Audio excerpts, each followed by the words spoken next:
क्या अमेरिका एक वैश्विक शक्ति के रूप में फेल होता हुआ नजर आ रहा है? तो राजनीति में भारत की स्थिति कैसी होने वाली है? वर्तमान में चाइना ये चाहता है कि वो एशिया का सबसे बड़ी शक्ति बनकर उभरे और विश्व व्यवस्था जो हो वो मल्टीपोलर हो। अमेरिका चाहता है कि विश्व व्यवस्था तो यूनिपोलर रहे लेकिन एशिया मल्टीपोलर हो जाए। तो दोनों देशों के इंटरेस्ट अलग अलग है। ग्लोबलाइजेशन के खिलाफ एक मुहिम स्टार्ट हो गई है। पूरा का पूरा नॉर्थ ईस्ट चाइना ने उस समय अपने कब्जे में ले लिया था और पंडित नेहरू पार्लियामेंट में आसाम के लोगों के साथ नॉर्थ ईस्ट के लोगों के सामने हाथ जोड़ के उन्होंने पार्लियामेंट में माफी मांगी थी कि मुझे माफ कर दीजिए, मैं आपको बचा नहीं पा रहा हूँ। नए जो वर्ल्ड ऑर्डर नया बन रहा है उसमें डेटा ड्रिवन वर्ल्ड ऑर्डर बोला जा रहा है, जिसमें आर्टिफिशियल इंटेलिजेंस, साइबर सिक्योरिटी और बिग डेटा का बहुत बड़ा रोल होने वाला है। इसमें चाइना काफी आगे निकल चुका है। अमेरिका आइडियोलॉजी एक प्रकार का छलावा है। शी जिनपिंग काहे नहीं हट रहे हैं। रशिया में पुतिन इतने सालों से वही कब्जियाए बैठे हैं। वेनेजुएला जो कि एक लिबरल राष्ट्र था, जिस दिन वो कम्युनिज्म को अपनाता है ह्यूगो चावेज के नेतृत्व में, और आज वेनेजुएला एक बैंकरप्ट नेशन। एक अनऑफिशियल डेटा है कि 5 करोड़ से ज्यादा इलीगल बांग्लादेशी भारत में रहते हैं। इलीगल बांग्लादेशियों को वापस उनके मुल्क भेज सकते हैं, लेकिन 3D पॉलिसी अपनाएंगे। 3D का मतलब है डिटेक्ट, डिलीट, डिपोर्ट। तो पहले आपको इनको डिटेक्ट करना है। खुद के बारे में उतना नहीं जानते जितना हमारा फोन हमारे बारे में। द्वितीय विश्व युद्ध के बाद वर्ल्ड ऑर्डर में काफी बदलाव देखे गए। उसके बाद सोवियत संघ के विघटन के बाद भी वर्ल्ड में काफी चेंजेज आए। लेकिन हाल ही की घटनाओं में देखें तो यूक्रेन और रूस युद्ध के बाद और जब से ट्रंप सत्ता में आए हैं उसके बाद वर्ल्ड ऑर्डर में काफी उथल पुथल मचा हुआ है।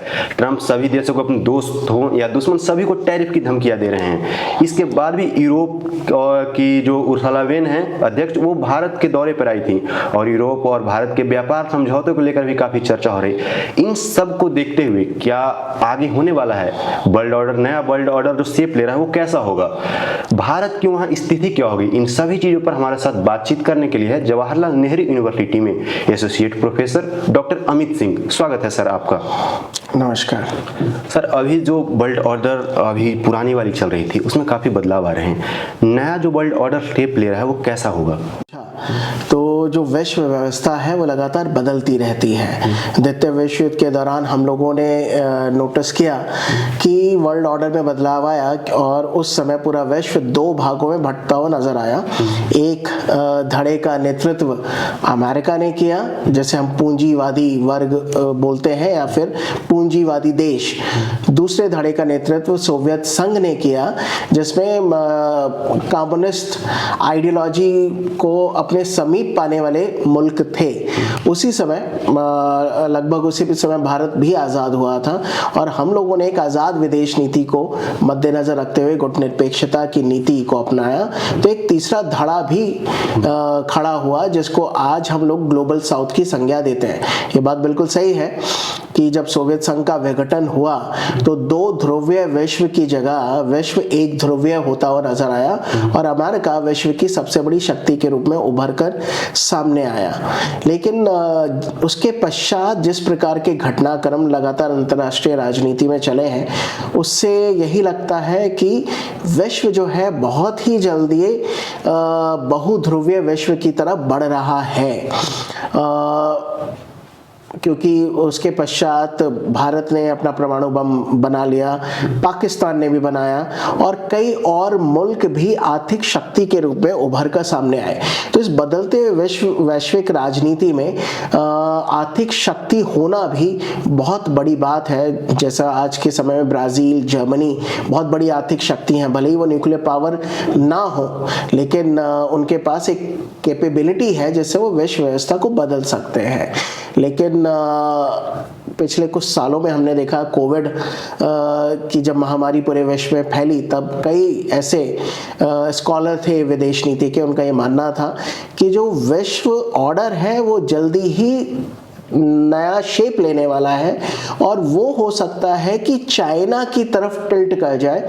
हेनरी किसिंजर ने भी कुछ इस तरह से ही इस तरफ इशारा किया था, लेकिन ऐसा होता हुआ नजर नहीं आया क्योंकि कोविड तो खत्म हो गया, लेकिन उसके पश्चात हाल के दिनों में जो हम लोगों ने देखा कि रशिया और यूक्रेन का युद्ध होता है, उसके पश्चात हमने इजराइल और हमास का भी युद्ध देखा, और जिस प्रकार से कुछ समय से अमेरिका लगातार विड्रॉल मोड पे चल रहा है। कि जब ट्रंप पहली बार सत्ता में आए तो उन्होंने कई सारे वैश्व व्यवस्थाओं से अपने आप को विड्रॉ करना शुरू कर दिया। बाइडेन भी आए तो उन्होंने कोशिश की कि वो अमेरिका का जो प्रभुत्व है उसको बनाकर रखें, लेकिन वो उसमें पूरी तरह से विफल साबित होते हुए नजर आए, क्योंकि इसी दौरान इजराइल हमास का भी युद्ध होता है, रशिया यूक्रेन का भी युद्ध होता है, और अमेरिका के ना चाहते हुए भी ये दो बड़ी घटनाएं वैश्व राजनीति में हो जाती हैं और अमेरिका उसको रोक सकने में असफल रहता है। तो इस वजह से कई लोगों का ये भी बोलना था कि क्या अमेरिका एक वैश्विक शक्ति के रूप में फेल होता हुआ नजर आ रहा है। लेकिन और सोवियत संघ के विघटन के पश्चात हमें ये भी नजर आ रहा था कि क्या रशिया दोबारा से अपने आप को बड़ी शक्ति के रूप में स्थापित कर पाएगा, या कोविड के बाद ऐसा लग रहा था कि चाइना रशिया को रिप्लेस कर रहा है।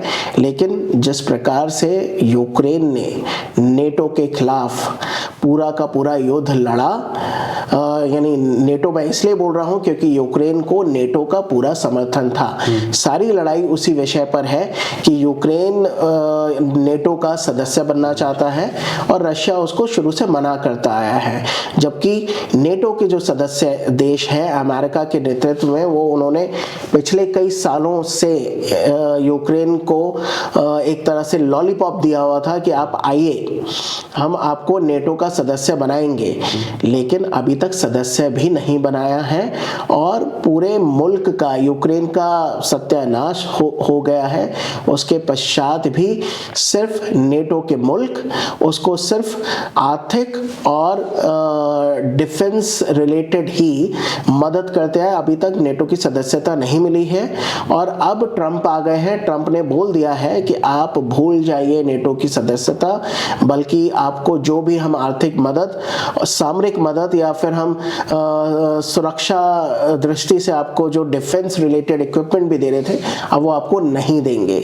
और अभी जो ओवल हाउस में जिस तरह की चीज़ें हुई वो डिप्लोमेसी को शर्मसार करता है, क्योंकि दो परिपक्व मुल्क बच्चों की तरह मीडिया के सामने इस तरह से नहीं झगड़ सकते हैं। तो एक अलग ही एक तरह से वो फील्ड डिप्लोमेसी की संज्ञा मैं उसको देता हूं, क्योंकि इस तरह का नेगोशिएशन करने से पहले या मीडिएशन करने से पहले अगर अमेरिका चाहता था कि जेलेंस्की हथियार डाल दे, समझौता कर ले, तो मुझे लगता है समझौते की शर्तों पर पहले मान मनोबल होना चाहिए था, उन्हें समझाया जाना चाहिए था। मीडिया में सीधे नहीं जाते, लेकिन वो एक बहुत बड़ी गलती हुई। लेकिन मेरा जो मानना है कि इस पूरे घटनाक्रम से फायदा हुआ रशिया को, क्योंकि रशिया के ऊपर पिछले कुछ वर्षों से लोग ये सोच रहे थे कि क्या वो एक वैसी ही महाशक्ति है जो हमने शीत युद्ध के दौरान देखी थी। लेकिन इतने नेटो के सारे देशों के खिलाफ खड़े हो जाने के बावजूद भी रशिया ने अपने राष्ट्रीय हित के मद्देनजर रखते हुए यूक्रेन पे हमला बोला और पीछे हटने को अभी भी तैयार नहीं है। जो भी डिस्प्यूटेड एरियाज थे, जो रशिया बहुत सालों से विघटन के समय से ही चाहता था कि क्रीमिया को लेके या कुछ और क्षेत्रों को लेके कि वो वापस रशिया के पास आ जाए, और उसने उन सारे इलाकों पे कब्जा कर लिया है। तो मुझे लगता है कि वर्ल्ड ऑर्डर कहीं ना कहीं चेंज हुआ है। चाइना जो कि रशिया को रिप्लेस करना चाहता था वो असफल हो रहा है, और रशिया दोबारा से अमेरिका की आंखों में आंखें डालकर नेगोशिएट कर रहा है, डिबेट कर रहा है, अपने राष्ट्रीय हित को साध रहा है। तो मुझे लगता है कि दोबारा से ये दो ध्रुवीय व्यवस्था है, लेकिन ये जल्दी ही मल्टीपोलैरिटी की तरफ, बहुध्रुवीय व्यवस्था की तरफ हम लोग बढ़ रहे हैं, और अमेरिका थोड़ा थोड़ा कमजोर कमज़ोर होता हुआ नज़र आ रहा है। अब ट्रंप आगे और क्या करेंगे वो देखना बाकी है। सर ट्रंप ने आपने बताया कि यूनाइटेड नेशन से भी बैक होने की बात कर रहे हैं, WHO से, और जो अंतर्राष्ट्रीय संगठन हैं उनके पीछे इनकी क्या मानना है कि क्यों बैक कर रहे हैं? क्योंकि इनके द्वारा ही वो सॉफ्ट पावर से कंट्रोल करते थे हर जगह। US एड भी बंद कर दिया, जहाँ दूसरे देशों की सरकार में दखल देते, जिसकी सहायता से आरोप लगे US एड पे, डीप स्टेट पे लगते हैं। उसको भी काफ़ी ज़्यादा वो इलॉन मस्क ने डोजी बनाया और उसको अपने ही देश में जो उन्होंने पहले जो काम किए हैं उनका खुलासा कर रहे हैं। इनके पीछे उनकी क्या स्ट्रैटेजी है? देखिए, मेरा जो मानना है कि पिछले कई सालों से जो अमेरिकन स्टेट है, क्योंकि डीप स्टेट भी कहीं ना कहीं अमेरिकन स्टेट के साथ ही जुड़ा हुआ है, क्योंकि इतने सालों से अमेरिका ने वैश्व राजनीति में अपनी हेजेमनी बना के रखी, और यूनाइटेड नेशन ऑर्गेनाइजेशन और उसके साथ ही उसकी जितनी भी संस्थाएं हैं उस पर अमेरिका का ही कब्जा था। कब्जा इसलिए था क्योंकि आज तक भी सबसे ज़्यादा फंड यूनाइटेड नेशन ऑर्गेनाइजेशन को अमेरिका ही करता है। जैसे मैंने नेटो की भी बात की कि नेटो में भी सबसे ज़्यादा फंड अमेरिका ही करता है। अमेरिका के बिना नेटो का कोई भी प्रासंगिकता नहीं है, क्योंकि ओवल हाउस की मीटिंग फेल होने के बाद जिस प्रकार से यूरोप के देशों ने जेलेंस्की को मदद दी, अभी भी वो मदद उतनी नहीं है जितना अकेले अमेरिका करता था। तो यूनाइटेड नेशन ऑर्गेनाइजेशन की विभिन्न संस्थाओं से अमेरिका जो विड्रॉल मोड में जा रहा है, जो कि हमें ट्रंप 1 के शासनकाल में भी नजर आया कि उन्होंने क्लाइमेट चेंज की डील से अपने आप को विड्रॉ कर लिया, जो कि एक बहुत बड़ा इनिशिएटिव है। इसके साथ ही उन्होंने ट्रांस पैसिफिक पार्टनरशिप से भी विड्रॉ कर लिया था, और कई और ऐसे प्रकल्प थे। तो जब से ट्रंप आए हैं अमेरिका कहीं ना कहीं विड्रॉल मोड पे है, लेकिन ये उनकी मजबूरी भी है, क्योंकि पिछले कई सालों से अमेरिका विश्व की राजनीति में दखल देता आया। उसकी वजह से अमेरिका की खुद के आंतरिक हालात उतने अच्छे नहीं हैं। उनको अपने देश के अंदर लोगों को नौकरियां देनी है, बल्कि कई और ऐसे विषय हैं जिस पे डोमेस्टिक इश्यूज पे उनको कंसंट्रेट करना है, तो वो नहीं कर पा रहे थे। और उनको ऐसा लग रहा है कि अमेरिका इन सब संस्थाओं के माध्यम से अपने पैसों का नुकसान करता हुआ आया। अगर यही पैसा अमेरिका की अर्थव्यवस्था में लगाया जाता तो अमेरिका की अर्थव्यवस्था और अच्छी होती। ऐसा मुझे लगता है कि ट्रंप का लगभग यही सोचना है, और इसी वजह से अभी वो विड्रॉल मोड में है, या वो अपनी जो भी उनकी एड था, US एड, उसको बहुत ही कम करते जा रहे हैं, कि उनको ये लग रहा है कि हम इतने सारे देशों को US एड के नाम पे फंड तो कर रहे हैं, बट यही सारे देश अमेरिका को मुंह चिढ़ा रहे हैं, और उनकी वजह से अमेरिका अपने अंतर्राष्ट्रीय हितों को नहीं साध पा रहा है। तो इसलिए वो कम करते जा रहे हैं, ऐसा मुझे लगता है। लेकिन मेरा ये भी मानना है कि धीरे धीरे सिर्फ अमेरिका ही नहीं, काफ़ी सारे मुल्कों में ग्लोबलाइजेशन के खिलाफ एक मुहिम स्टार्ट हो गई है, क्योंकि ग्लोबलाइजेशन के फ़ायदे भी हैं और नुकसान भी हैं। तो मुझे लगता है जो वेस्टर्न वर्ल्ड, जिन्होंने ग्लोबलाइजेशन की एक तरह से शुरुआत की, या लोग बोलते हैं कि जो व्यापार को लेके युद्ध हुआ या टैरिफ और बाकी सारी चीज़ें जो लगाई, क्योंकि है यही कि बड़ी शक्तियाँ छोटे छोटे देशों का दोहन करना चाहती हैं इन्वेस्टमेंट के नाम पे, उनको एज अ पपेट की तरह यूज करना चाहती हैं। लेकिन लंबे समय में ग्लोबलाइजेशन का नुकसान इन वेस्टर्न वर्ल्ड को उठाना पड़ रहा है, जिसकी वजह से उनको लग रहा है कि हमारी सभ्यता, संस्कृति और हमारा जो धर्म है, क्योंकि ग्लोबलाइजेशन के माध्यम से दुनिया सिकुड़ रही है, प्लस अच्छे लेबर के लिए बहुत सारे लोग उनके देशों में भी जा रहे हैं। तो उन demographic change is the reality, और उसका इफेक्ट कल्चर पे भी पड़ रहा है। तो उस वजह से अमेरिका भी परेशान है कि जो उनके नागरिकों की नौकरियां थी, वो ये प्रवासी लोग उनकी नौकरियां लेते जा रहे हैं, और उसकी वजह से बहुत सारे घुसपैठिए भी अमेरिका में घुसे हैं। इसलिए वो मैक्सिको के साथ वॉल बनाना चाहते हैं, इलीगल इमिग्रेंट्स को भगा देना चाहते हैं। ब्रिटेन भी यूरोपियन यूनियन से बाहर इसी वजह से निकला, क्योंकि वो ये सोच रहा था कि वो अपने जो डोमेस्टिक इश्यूज हैं या अपने नागरिकों का भला नहीं कर पा रहे हैं। यूरोपियन यूनियन में रहने की वजह से दूसरे जो मुल्क के लोग हैं वो वहाँ पे आ रहे हैं, और हमारे रिसोर्सेज का फायदा वो उठा के ले जा रहे हैं। इसलिए एक डी ग्लोबलाइजेशन का फेज भी विश्व राजनीति में चलता हुआ नजर आ रहा है, जो कि ब्रिटेन ने तो यूरोपियन यूनियन से बाहर आके दिखाया ही, अमेरिका भी उसी लाइन पे चल रहा है। इसलिए अमेरिका फर्स्ट, अमेरिकन फर्स्ट और मेक अमेरिका ग्रेट अगेन, उसकी बात चल रही है। अगर हम भारत की भी बात करें तो हम भी आत्मनिर्भर Bharat, vocal for local, making India की बात कर रहे हैं। तो ये कहीं ना कहीं एक फेज है जो पूरे विश्व राजनीति में नजर आ रहा है। सर, इस विश्व राजनीति में भारत की स्थिति कैसी होने वाली है? भारत अपने आप को किस तरीके से प्लेस कर सकता है? क्योंकि इसके पिछले बारे में एक न्यूट्रल स्टांस था, कहीं भी कुछ भी हो हम ज़्यादा किसी के प्रो या किसी के एंटी नहीं हो पाते थे। नए वाले विश्व व्यवस्था में भारत क्या कैसा है? देखिए, क्योंकि जब भी हम लोगों ने एक सवाल इसके साथ है, क्योंकि नई विश्व व्यवस्था में एक जो मल्टीपोलर वर्ल्ड की एक जो सबसे बड़ी पिलर चाइना उभरने वाले, भारत का पड़ोसी है और सबसे ज़्यादा व्यापार और सबसे लंबी बॉर्डर भी हम शेयर करते हैं उनके साथ। देखिए, क्योंकि अगर विश्व व्यवस्था की बात करें तो 1947 में जब भारत आज़ाद हुआ या उसके पश्चात जिस प्रकार से हम लोगों ने अपने देश की राजनीति चलाई और आज में ज़मीन आसमान का फ़र्क है।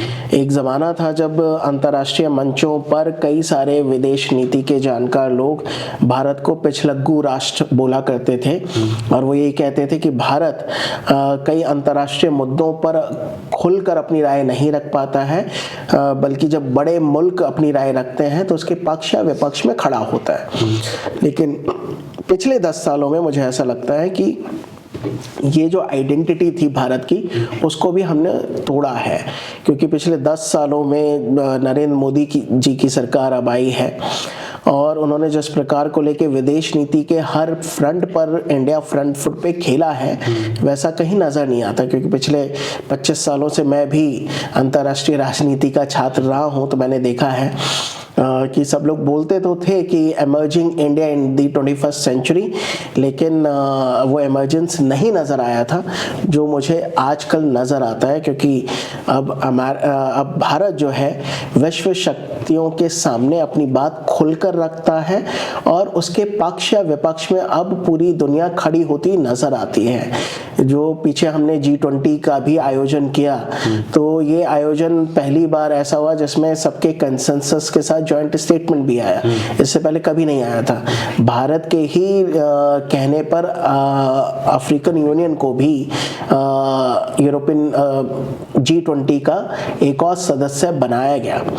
तो मुझे लगता है कि अंतर्राष्ट्रीय मंचों पर भारत की साख बढ़ रही है, धाक बढ़ रही है और उसी G20 में हम लोगों ने India west Asia European corridor की भी बात की है, जो कहीं ना कहीं लॉन्गर रन में BRI को काउंटर करने के लिए भी काम आएगा और उसको लेके अमेरिका भी बहुत ही एंथुजियास्टिक है।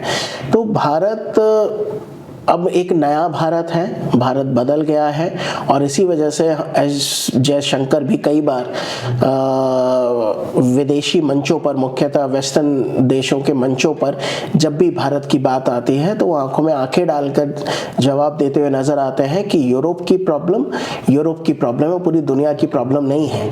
इसलिए आप भारत को ना सिखाएं कि हमें क्या करना चाहिए, क्योंकि इस पूरे घटनाक्रम में हम लोग अगर यूक्रेन से भी हमारे अच्छे संबंध हैं, हमारे संबंध रशिया से भी हैं। रशिया हमारा बहुत पुराना टाइम टेस्टेड फ्रेंड है। जब पूरी दुनिया ने रशिया के ऊपर आर्थिक प्रतिबंध लगा दिए थे, उसके बावजूद भी भारत ने अपने राष्ट्रीय हितों को ध्यान में रखते हुए, बल्कि रशिया के साथ अपने संबंधों को ध्यान में रखते हुए हमने अपने संबंध ख़त्म नहीं किए, ना ही कम किए। और इसी वजह से क्योंकि इजराइल हमास और रशिया यूक्रेन युद्ध के बावजूद भी पूरे दुनिया में जिस प्रकार से तेल के दाम बढ़े और इन्फ्लेशन बढ़ा, लेकिन भारत में हम लोग उसको रोकने में कामयाब हुए और इसके पीछे हमारे भी अपने राष्ट्रीय हित थे। हमने रशिया की तो मदद की ही, लेकिन हमने अपने देश के आंतरिक हालात और अर्थव्यवस्था को नज़र रखते हुए रशिया के साथ हम लोग खड़े हुए। ये बात बिल्कुल सही है कि चाइना भी विश्व की एक उभरती हुई नई शक्ति है और पूरे विश्व के लगभग 90% देशों का सबसे बड़ा ट्रेडिंग पार्टनर चाइना है और हमारे जो बॉर्डर है चाइना के साथ अच्छे खासे लगते हैं। हालांकि इतिहास में चाइना एक लैंडलॉक कंट्री था, लेकिन धीरे धीरे वो बहुत सारे मुल्कों पर कब्जा करते हुए और तिब्बत के ऊपर कब्जा करते हुए बिल्कुल भारत के समीप आ पहुंचा है, जो कि अनफॉर्चुनेट है। लेकिन भारत ने भी बड़ी मुस्तैदी के साथ हम भी चाइना का सामना कर रहे हैं। मैंने बोला ये नया भारत है, ये 1962 वाला भारत नहीं है जब हमने मुंह की खाई थी।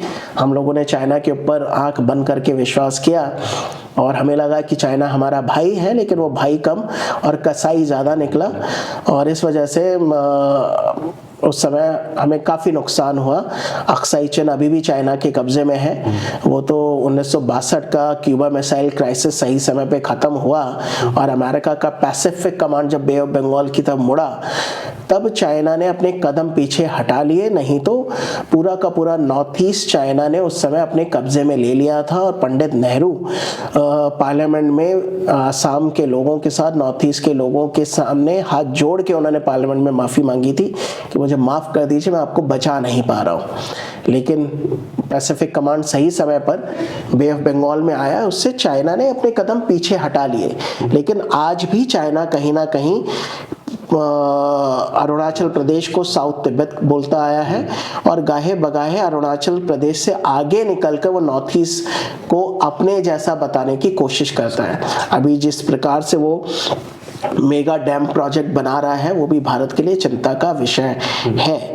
लेकिन हाल ही में गालवान में भी हमने चाइना को मुंह तोड़ जवाब दिया। हम लोग अपना बॉर्डर इंफ्रास्ट्रक्चर बहुत ही अच्छा बना रहे हैं, बीआरओ ने बहुत अच्छा काम किया है और जिस प्रकार से जो एक नैरेटिव था कि सीमा से लगे हुए जो हमारे गाँव थे जिसको आखिरी गाँव बोला जाता था, मोदी की सरकार ने अब उसको भारत का पहला गाँव बोला है, जिस वजह से वहाँ पे कम्युनिकेशन, रोड, इंफ्रास्ट्रक्चर, ये सारी चीजें इंप्रूव हुई हैं। और नए जो वर्ल्ड ऑर्डर नया बन रहा है उसमें डेटा ड्रिवन वर्ल्ड ऑर्डर बोला जा रहा है, जिसमें आर्टिफिशियल इंटेलिजेंस, साइबर सिक्योरिटी और बिग डेटा का बहुत बड़ा रोल होने वाला है। इसमें चाइना काफ़ी आगे निकल चुका है, अमेरिका को भी टक्कर दे रहा है डीप सीक एआई के माध्यम से। भारत इसको कैसे काउंटर कर रहा है? देखिए, क्योंकि आर्टिफिशियल इंटेलिजेंस एक बहुत बड़ा विषय है विश्व राजनीति में और हर देश ये चाहता है कि वो कहीं ना कहीं एआई में डोमिनेट करे। और अभी अमेरिका कुछ विषय पे सोच ही रहा था कि डीप सीक के माध्यम से चाइना ने उसको मार्केट में भी लॉन्च किया। लेकिन चूंकि चाइना एक ऐसा देश है जिस पे विश्वास कर पाना लोगों का थोड़ा मुश्किल ही है, क्योंकि चाइना ने अपने ही देश में विदेश की विदेशी जितने भी ऐप्स हैं, यहाँ तक कि जीमेल, गूगल, व्हाट्सएप, सब कुछ बैन किया हुआ है। उन्होंने अपना खुद का बनाया हुआ है, क्योंकि उनको ये पता है कि इन सब के माध्यम से कहीं ना कहीं जो कंपनियां हैं या जो देश हैं जो चला रहे हैं वो एक जासूसी करते हैं, स्नूपिंग करते हैं या फिर देश के जनमानस को प्रभावित करने का काम करते हैं। तो चाइना उससे भली भांति वाकिफ है, इसीलिए उसने जीमेल और बाकी चीज़ों को बैन किया हुआ है और उन्होंने अपने ही सिस्टम बनाए हुए हैं। जो डीप सीक के माध्यम से भी बाकी देशों को ये भी पता है कि चाइना के भी अपने अल्टीरियर मोटिव्स हैं, क्योंकि अगर अभी वो बिल्कुल सस्ता प्रोवाइड करा रहा है, लेकिन ये हो सकता है कि इन फ्यूचर में ये सारा डेटा का इस्तेमाल वो अपने जो हित है उसको साधने के लिए कर सकता है। इसलिए मुझे लगता है पूरे विश्व के ज़्यादातर लोग या देश काफ़ी कॉशियस हैं, जिसमें भारत भी है। ये बात और है कि भारत के आईटी प्रोफेशनल्स पूरे दुनिया में फेमस हैं, बल्कि अमेरिका में भी अच्छा खासा आईटी और कई और देशों में भारत का ही दिमाग पूरे विश्व में ये सारी चीज़ें बना रहा है और अच्छे से अच्छी टेक्नोलॉजी ला रहा है। तो मुझे लगता है जल्दी ही भारत भी एआई का जो एक पॉजिटिव इस्तेमाल हो सकता है जिससे मानव सभ्यता का फायदा होगा, उस तरफ भारत बढ़ेगा। और इसके जो नेगेटिव इम्पैक्ट है उसको सिर्फ भारत ही नहीं, मुझे लगता है धीरे धीरे पूरा विश्व समझेगा और उसको रोकने का प्रयास करेगा। क्योंकि इस डिजिटल एज में मेरा जो मानना है कि privacy is a myth in this digital age, तो उसको हमें ध्यान में रखना पड़ेगा। और ज़रूरत है कि स्कूलों में, कॉलेजों में, यहाँ तक कि आम नागरिकों को भी इस डिजिटल वर्ल्ड में इसके फ़ायदे और नुकसान बताया जा सके। क्योंकि चाहते हुए या ना चाहते हुए, फॉर एग्जांपल रील बनाने के चक्कर में हम ऐसे सेंसिटिव डेटा या अपनी लाइफ से जुड़ी हुई चीज़ें शेयर कर देते हैं जिसका भविष्य में नुकसान उठाना पड़ता है। कई जगहों पर तो ये भी कहा जा रहा है कि हम खुद के बारे में उतना नहीं जानते जितना हमारा फ़ोन हमारे बारे में जानता है। जी जी जी, इसलिए मैं बोल रहा हूँ privacy is a myth in this digital age. Sir, नए वर्ल्ड ऑर्डर में यूरोप का क्या रोल होने वाला है? यूरोप, अब अमेरिका ने जैसे ही टैरिफ लगाने की बात कही तो भारत के साथ, जो भारत क्योंकि चीन के बाद सबसे बड़ा मार्केट है, तो यूरोप भी भारत की तरफ आ रहा है, अमेरिका भी भारत को मार्केट खोलने के लिए बोल रहा है। चीन तो पहले से ही कब्जा कर चुका है भारत के मार्केट पर, बहुत बड़ा व्यापार घाटा है हमारा। इन पूरे दौर में भारत अपने मार्केट को बचाते हुए कैसे आगे बढ़ सकता है? देखिए, मुझे लगता है भारत अभी वर्तमान में काफ़ी सजग है और इसी वजह से हमें सारे टैरिफ वॉर को बहुत ही सावधानी से भारत इसकी स्टडी कर रहा है। और सिर्फ टैरिफ वॉर नहीं बल्कि पूरे विश्व में कई देशों के बीच में एफटीए वगैरह भी हो रहे हैं। या कुछ समय पहले आसियान कंट्रीज़ ने चाइना के साथ मिलके और कुछ और मुल्कों के साथ मिलके RCEP उन्होंने क्लिंच किया, जो कि एक नए ज़माने का ट्रेड रिलेटेड प्लेटफॉर्म है। तो RCEP की इनिशियल नेगोशिएशन में भारत भी शामिल था, लेकिन जब हमें लगा कि अभी भी भारत का जो डोमेस्टिक व्यापार है या बाजार है वो इस लायक नहीं है कि उसको एक बड़े मार्केट के हवाले कर दिया जाए, तो भारत ने RCEP से विड्रॉ किया। लेकिन विड्रॉ करने का मतलब ये नहीं कि फ्यूचर में हम नहीं जा सकते हैं। जब भी हमें फेवरेबल कंडीशन लगेंगी या टैरिफ हमारे हिसाब से होंगे तब भारत उसमें घुसेगा। यही बात कई बार ट्रंप भी बोल चुके हैं कि India is a tough negotiator. Narendra Modi बहुत बड़े बिजनेसमैन हैं और वो भी टफ नेगोशिएटर हैं, क्योंकि वो ऑब्वियस सी बात है, क्योंकि वो गुजरात से आते हैं और गुजरात के DNA में भी बिजनेस छुपा है। और वो कोई भी बिजनेस, जहाँ तक मेरा भी पाला काफ़ी गुजरातियों से पड़ा, तो वो नुकसान की कोई डील नहीं करते हैं। तो इसी वजह से भारत को अमेरिका ही नहीं, यूरोप भी एक प्रोमिनेंट साथी के माध्यम से देख रहे हैं, बड़े बाजार के माध्यम से देख रहा है।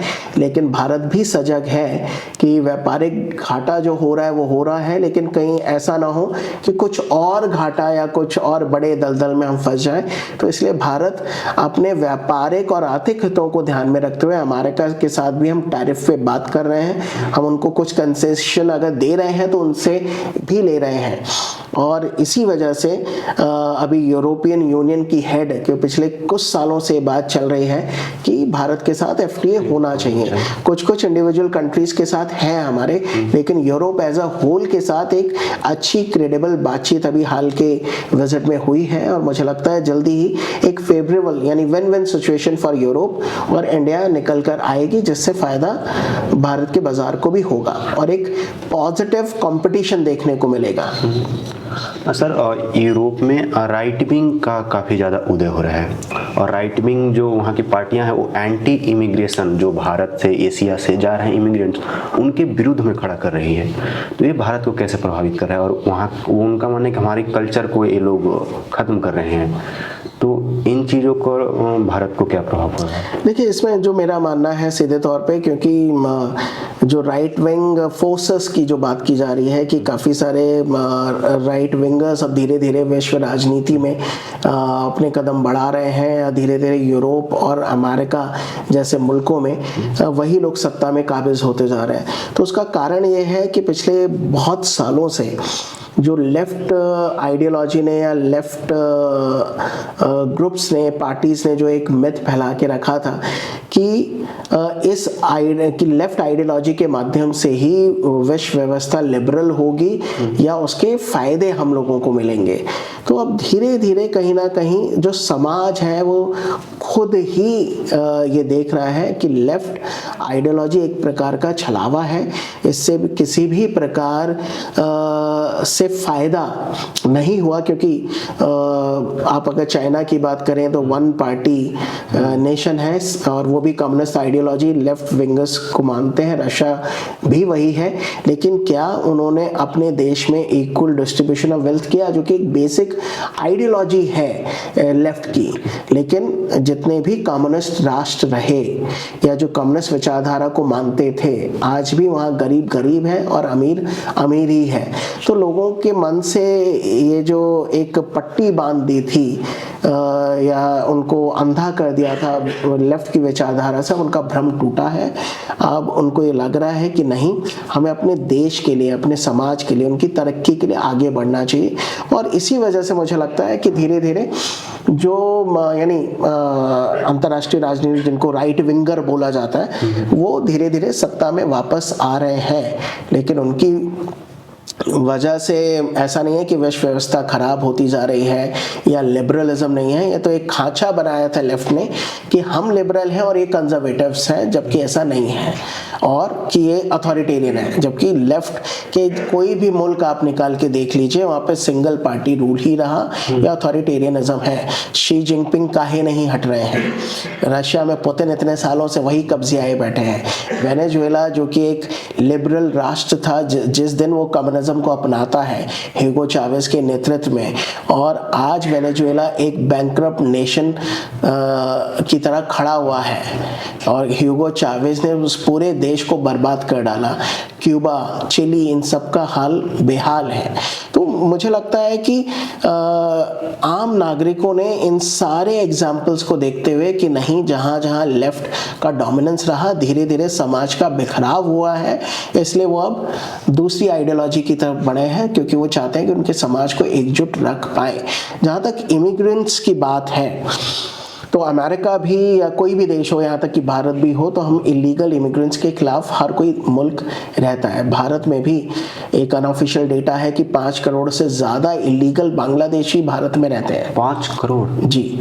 और अमेरिका भी अभी जिस प्रकार से इलीगल्स को वापस भारत भेज रहा है या कई और मुल्क भेज रहा है, तो वो भेजेगा ही, क्योंकि उनको अपना देश भी चलाना है।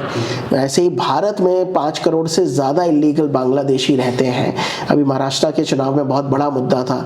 दिल्ली में भी करीब 40 लाख के आसपास इलीगल बांग्लादेशी हैं। ये अनऑफिशियल डेटा है, कई ऑर्गेनाइजेशन इस पर रिसर्च करती हैं। तो ये जब आपके रिसोर्सेस को खाने लगेंगे, क्योंकि अभी जैसे कोविड में काफ़ी सारे लोगों को फ्री राशन दिया गया, यहाँ तक कि फ्री वैक्सीन और बहुत सारी सुविधाएं मुहैया कराई गई। तो अगर ये 5 करोड़ लोग लिस्ट से हटा दिए जाएं, तो मुझे लगता है कि जो अन्न है या बाकी और सुविधाएं जो है वो सही लोगों तक पहुँच पाएगा। इसलिए भारत के लिए भी इलीगल इमिग्रेंट्स एक बहुत बड़ी समस्या है। अब भारत किस प्रकार से उसका सामना कर पाता है वो देखना पड़ेगा। क्या हम इन सबको वापस भेज पाएंगे? लेकिन एक बहुत बड़ी मुशक्कत है। अगर हम वोट बैंक पॉलिटिक्स को साइड कर दें, तो मुझे लगता है कि हम इलीगल बांग्लादेशियों को वापस उनके मुल्क भेज सकते हैं। लेकिन क्या भूख मरा बांग्लादेश, जहाँ पे राजनीतिक अस्थिरता है, खाने के लिए, रहने के लिए जगह नहीं है, क्या वो इनको वापस लेगा? वो एक बहुत बड़ी समस्या है। लेकिन फिर भी एक एक्सरसाइज पूरे देश में राष्ट्रीय स्तर पे होना चाहिए। लेकिन वो तभी होगा जब हमारे पॉलिटिशियन मैच्योर होके काम करेंगे और वो 3D पॉलिसी अपनाएंगे। 3D का मतलब है डिटेक्ट, डिलीट, डिपोर्ट। तो पहले आपको इनको डिटेक्ट करना है, फिर इनके नाम से जो आधार कार्ड, राशन कार्ड और बहुत सारे वोटर ID कार्ड है, वहां से इनके नाम को आपको डिलीट करना पड़ेगा और फिर डिपोर्टेशन की कोशिश करनी पड़ेगी। तो ये बहुत बड़ा रास्ता है, बहुत बड़ी मंजिल है, तो इसको अभी समय लगेगा। लेकिन ये वोट बैंक पॉलिटिक्स छोड़नी पड़ेगी। तो अमेरिका से भी जिन लोगों को डिपोर्ट किया जा रहा है वो इलीगल है। हालांकि इलीगल बांग्लादेशी और इलीगल भारतीयों को अगर कंपेयर करें तो भारत में भी, यहाँ तक कि अमेरिका में भी जितने भी क्राइम होते हैं, भारत में जितने भी क्राइम होते हैं तो 10 में से 5 इलीगल बांग्लादेशी इन्वॉल्व होता है उसमें। जो दिल्ली में भी CAA का प्रोटेस्ट हुआ तो शाहीन बाग में बैठने वाले काफ़ी सारे लोग बांग्लादेशी थे, क्योंकि उनको CAA से शायद उतनी परेशानी नहीं थी। उनको था कि अगर NRC आ जाएगा तो वो इजीली आइडेंटिफाई हो जाएंगे और उनको डिपोर्ट ना कर दिया जाए। लेकिन भारत में रह के भारत का इतना संसाधनों को वो बैठ के खा रहे हैं और फिर एंटी इंडिया एक्टिविटीज़ में भी ये लोग इन्वॉल्व होते हैं। तो इसलिए भारत सरकार को सजग रहने की ज़रूरत है। अमेरिका में जो इलीगल भारतीय जाते हैं वो नौकरी पेशा और ये सब करने जाते हैं, लेकिन उसकी वजह से भी अमेरिका की अर्थव्यवस्था पे नेगेटिव इम्पैक्ट है, लेकिन उनकी संप्रभुता को, उनकी राष्ट्रीय सुरक्षा को कोई भी नुकसान भारतीय इलीगल इमिग्रेंट्स नहीं पहुंचा रहे हैं। लेकिन क्योंकि वो इलीगल तरीके से घुसे हैं, जो अपराध है, इसलिए उनको हथकड़ी बांधकर भेजा भी जा रहा है भारत में वापस। तो इसलिए दोनों में थोड़ा सा ना कंपैरिजन हमें करना चाहिए कि देश के रिसोर्सेस पे पहला हक वहाँ के नागरिकों का है। भारतीय मूल के लोगों की साख सिर्फ अमेरिका में नहीं, पूरे वेस्टर्न वर्ल्ड में बड़ी है। वो जाते हैं, मेहनत का इंसान है, वहाँ जाके पॉजिटिवली कंट्रीब्यूट कर रहे हैं, उनकी अर्थव्यवस्था को, उनके साइंस को, टेक को आगे पहुँचा रहे हैं। तो इस वजह से भारत को कुछ खास नुकसान होगा नहीं, क्योंकि भारत की रेपुटेशन अच्छी है, भारत के लोगों की रेपुटेशन अच्छी है और वो वहाँ पे पॉजिटिवली कंट्रीब्यूट कर पा रहे हैं। इसलिए आने वाले दिनों में जितने भी कड़े नियम हो जाएं, इलीगल इमिग्रेशन तो किसी भी देश में नहीं होना चाहिए, लेकिन लीगल तरीके से जो भी जा रहा है उनको कोई भी परेशानी अमेरिका में, कनाडा में या और देशों में नहीं होगी। अब भारत के आस पड़ोस में भी पिछले कुछ सालों में काफ़ी उथल पुथल रहा, अफगानिस्तान, बांग्लादेश, श्रीलंका। तो क्या भारत को एक आस पड़ोसियों के साथ सार्क जैसे ग्रुप को फिर से रिवाइव करना चाहिए? और क्योंकि बांग्लादेश को लेकर बताया जाए कि अमेरिका की जो पिछली सरकार थी उसने तख्ता पलट करवाई थी, और जब ट्रंप आया तो उन्होंने बोला कि हमने बांग्लादेश को मोदी पर छोड़ दिया है। इस बयान के भी क्या मायने हैं? देखिए, उसमें एक तो ये है कि पिछले कई सालों से सार्क की बात चलती आ रही है। सार्क भी भारत का इनिशिएटिव था, क्योंकि हम लोग चाहते थे कि एक ऐसा मंच हो जिस पे बैठकर, आमने सामने बैठ के हम आपसी विवादों का निपटारा शांतिपूर्ण तरीके से करें और एक कॉन्फिडेंस आपस में बने और सहयोग की भावना पनपे। लेकिन हमेशा से ही सार्क के मंच का गलत इस्तेमाल पाकिस्तान ने किया।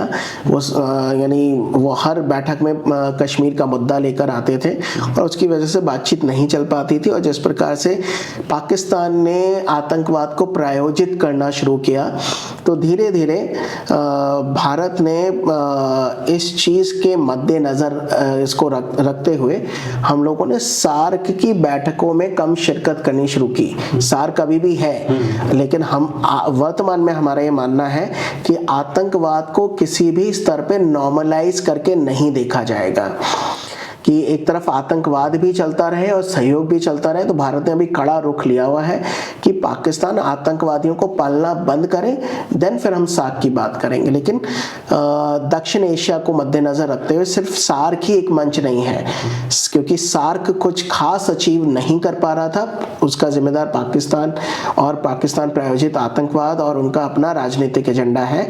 लेकिन सार्क के सभी देशों के साथ भारत के अच्छे संबंध हैं और इसी वजह से हमने फिर बिम्स्टेक के बारे में भी सोचा। और बिम्स्टेक आज के समय में ज़्यादा कुछ अचीव कर पा रहा है सार्क की बनस्पत। उसके समिट रेगुलर हो रहे हैं और बिम्स्टेक में हमने म्यांमार को भी रखा हुआ है, तो वो भी चल रहा है। तो इसलिए भारत की एक अच्छी भूमिका है पूरे के पूरे दक्षिण एशिया में। ये चीज़ अब अमेरिका भी स्वीकार करता है, ट्रंप स्वीकार करते हैं। इसलिए उन्होंने पिछली जो नरेंद्र मोदी जी की मीटिंग हुई वहाँ बोला कि बांग्लादेश का में क्या करना है, कैसे करना है, हम भारत पर छोड़ते हैं। वो ये दिखाता है कि अमेरिका का कॉन्फिडेंस भारत के ऊपर है और बांग्लादेश में जो कुछ भी हो रहा है वो गलत है, वो रुकना चाहिए, लेकिन भारत को उसमें लीड लेनी चाहिए। तो कहीं ना कहीं दक्षिण एशिया में भारत के नेतृत्व को अमेरिका ने स्वीकारा है, जो कि गाहे बगाहे कभी कभी चाइना भी वो नेतृत्व लेने की कोशिश करता है। तो एक पॉजिटिव स्टेप है कि अब वेस्टर्न वर्ल्ड भारत के नेतृत्व को दक्षिण एशिया में मान रहे हैं, और आज अगर दक्षिण एशिया में माना है तो मुझे लगता है आने वाले समय में एशिया में भी माना जाएगा। इंडो पैसिफिक में अमेरिका काफ़ी भारत पर भरोसा रखता है। डोनाल्ड ट्रंप ने क्वाड को फिर से रिवाइव करने की कोशिश करने, क्योंकि पिछली बार उन्होंने ही बनाया था, लेकिन जब वो सरकार बदली तो क्वाड को एक थोड़ा सा डेड कैटेगरी में डाल दिया गया। इंडो पैसिफिक में भारत की आप स्थिरता को कैसे? देखिए, क्योंकि क्वाड जो है वो पिछले कई सालों से चल रहा है, या फिर जो अमेरिका की रीबैलेंसिंग एशिया स्ट्रैटेजी है जो ओबामा के समय पे शुरू हुई, वो ट्रंप ने भी अपने पहले कार्यकाल में उसको जारी रखा, बाइडेन ने भी जारी रखा, और अब ट्रंप आ गए हैं।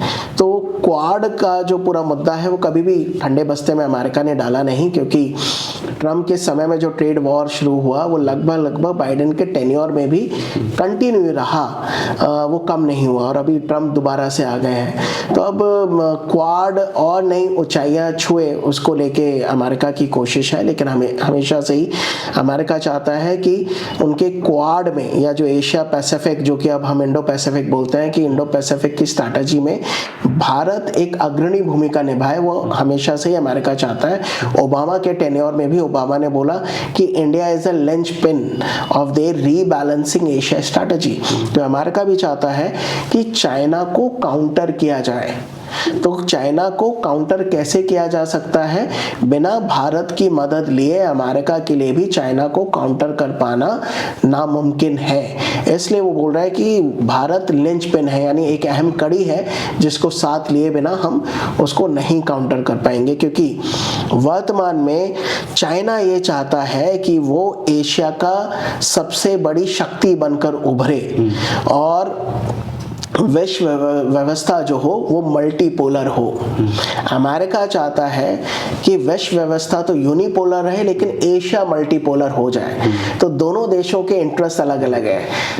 चाइना चाहता है कि एशिया यूनिपोलर हो, वर्ल्ड मल्टीपोलर हो, लेकिन अमेरिका का जो मानना है, और जो मुझे लगता है भारत को उस लाइन पर चलना भी चाहिए, क्योंकि अगर एशिया में चाइना सबसे बड़ी शक्ति बन जाएगा और वो अपनी दादागिरी दिखाएगा, जिससे हमारा लैंड बॉर्डर डिस्प्यूट है, जो हमारी जमीन कब्जा करके बैठा हुआ है, तो ऐसे में भारत के लिए मुश्किल हो जाएंगी। तो भारत का भी इंटरेस्ट है कि एशिया मल्टीपोलर हो। अमेरिका भी चाइना को इसी एरिया में फंसा कर रखना चाहता है, इसलिए क्वाड के माध्यम से जो एशिया की क्रेडिबल ताकत है, चाहे भारत, जापान और ऑस्ट्रेलिया को इन्वॉल्व करना चाहता है कि आप तीनों मिलके चाइना को काउंटर करो।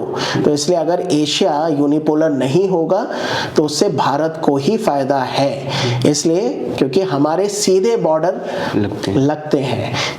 जापान का अपना ईस्ट चाइना सी को लेके विवाद है, ऑस्ट्रेलिया अलग है बिल्कुल, लेकिन फिर भी वो भी क्वाड में इंपॉर्टेंट भूमिका निभा रहा है। तो मुझे लगता है आने वाला समय थोड़ा इंटरेस्टिंग होगा, लेकिन भारत को अपने राष्ट्रीय हितों का ध्यान में रखते हुए, चाहे वो अमेरिका हो या रशिया हो, एक बैलेंसर की भूमिका में भारत मुझे नजर आता है कि हमारे राष्ट्रीय हित अगर अमेरिका के माध्यम से पूरे किए जा सकते हैं तो अमेरिका के साथ भी हैं, रशिया के माध्यम से पूरे किए जा सकते हैं तो हम रशिया के साथ भी हैं। तो पिछले कुछ दिनों में भारत की साख काफ़ी बड़ी है, और इस साख के मद्देनज़र ही मुझे लगता है वर्तमान में जो दो बड़े युद्ध विश्व में चल रहे हैं, भारत में ही वो पोटेंशियल है, और उसके पीछे हमारा इतिहास, फिलॉसफी गवाह है, और हमारी क्रेडिबिलिटी है। तो भारत ही इन दो समस्याओं को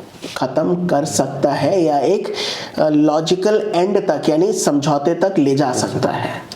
अब हम अंत की ओर बढ़ते हैं, और अभी जो रूस और यूक्रेन का चल रहा है और ट्रंप के आने के बाद वहाँ जो बदलाव देखे गए, ऐसा क्या कारण है कि ट्रंप इतने प्रो पुतिन हैं, और अमेरिका या यूरोप में तो ट्रंप को पुतिन का पपेट तक कहा जा रहा है। कई कॉमेडियन ट्विटर पे भी आकर बोल रहे हैं। देखिए, क्योंकि ये जो होता है, ये कई देशों की अपनी जो आंतरिक राजनीति होती है, क्योंकि बहुत सारी पॉलिटिकल पार्टियां यानी हर देश में एक्टिव है। तो जब आप अपोजिशन में होते हैं तो सरकार के किसी भी तरह के इनिशिएटिव के खिलाफ आप वक्तव्य देते हुए नजर आते हैं। इसलिए पुतिन का पपेट बोलना ट्रंप को, मुझे लगता है एक बड़ा ही इररिस्पॉन्सिबल बयान है, क्योंकि ऐसा नहीं बोलना चाहिए। क्योंकि ट्रंप प्रोएक्टिवली एंगेज करना चाहते हैं पुतिन को। वो चाहते हैं कि इतने सालों की जो राइवलरी चल रही है वो कोऑपरेशन में बदले। और जब ट्रंप 1 भी था तब भी हमने देखा कि उन्होंने नॉर्थ कोरिया से भी बातचीत करने की कोशिश की। वो चाहते हैं कि अमेरिका आंख बंद कर किसी भी विवाद में ना पड़े, हम अपना नफा नुकसान देखें और तभी ही हम उस विषय पर आगे बढ़ें। तो वो चाहते हैं कि रशिया के साथ इतने सालों की या कई दशकों की जो राइवलरी है अब उसको खत्म किया जाए। और अगर हम इसको खत्म करते हैं तो एक पॉजिटिव दौर विश्व राजनीति में शुरू होगा। और मेरा मानना है वो पॉजिटिव दौर कहीं ना कहीं विश्व शांति की तरफ सबको लेकर जाएगा। अगर ये राइवलरी चलती रही, जो लेफ्ट लिबरल सरकार बाइडेन की थी कि यूक्रेन को इतने हथियार दे दो कि वो लड़ता रहे, क्योंकि लड़ तो यूक्रेन रहा है, आपका तो पैसा और हथियार ही जा रहे हैं, लेकिन आज तक आपने सदस्यता नहीं दी। लेकिन जो भी बेड़ा गर्क हुआ वो यूक्रेन का हो रहा है। पिछले 3 सालों में जो यूक्रेन का बेड़ा गर्क हुआ है, यूक्रेन को शांति स्थापना के बाद भी 30 से 40 साल लग जाएंगे अपने देश को सही मायने में खड़ा करने के लिए। तो मुझे लगता है कि सोचना चाहिए कि आंख बंद कर हम किस राइवलरी में जा रहे हैं। इसलिए मैंने बोला कि भारत एक रिस्पॉन्सिबल देश है। हमें भारत की जो सिविलाइजेशन है, जो बौद्धिकता है, हमें भारतीय ज्ञान परंपरा से सीख लेते हुए शांति स्थापना की कोशिश करनी चाहिए। और आज के समय में वसुधैव कुटुंबकम, वर्ल्ड एज अ फैमिली। तो मुझे लगता है अमेरिका भी कहीं ना कहीं उसी राह पर ट्रंप के नेतृत्व में चलते हुए नजर आ रहा है कि फालतू के विवादों में नहीं पड़ना है और दोस्ती के माध्यम से, कोऑपरेशन के माध्यम से विश्व शांति बनाकर रखनी है। अगर ऐसे ही युद्ध चलता रहा तो कहीं ना कहीं तीसरे विश्व युद्ध में पूरी दुनिया को झोंका जा सकता है, जो कि ट्रंप ने जेलेंस्की के सामने भी यही बात बोली। क्योंकि अगर आप प्रथम विश्व युद्ध का कारण देखें और द्वितीय विश्व युद्ध का कारण देखें तो कहीं ना कहीं हमें नजर आता है कि दोनों समय पर ही मल्टीपोलैरिटी थी और छोटे छोटे विवाद मिलके बड़े युद्ध में तब्दील हो गए। और ऐसे में अगर विवादों का निपटारा किया जा रहा है तो एक अच्छी बात है। ऐसे में उसको पपेट कहना मुझे लगता है बहुत ही बचकाना स्टेटमेंट है वहाँ के अपोजिशन पार्टीज का। बहुत बहुत शुक्रिया सर, हमारे विदेश नीति, नए वर्ल्ड ऑर्डर और पूरे जो अभी वर्ल्ड में चल रहा है उस पर इतना विस्तार से एनालिसिस के लिए बहुत बहुत शुक्रिया। धन्यवाद।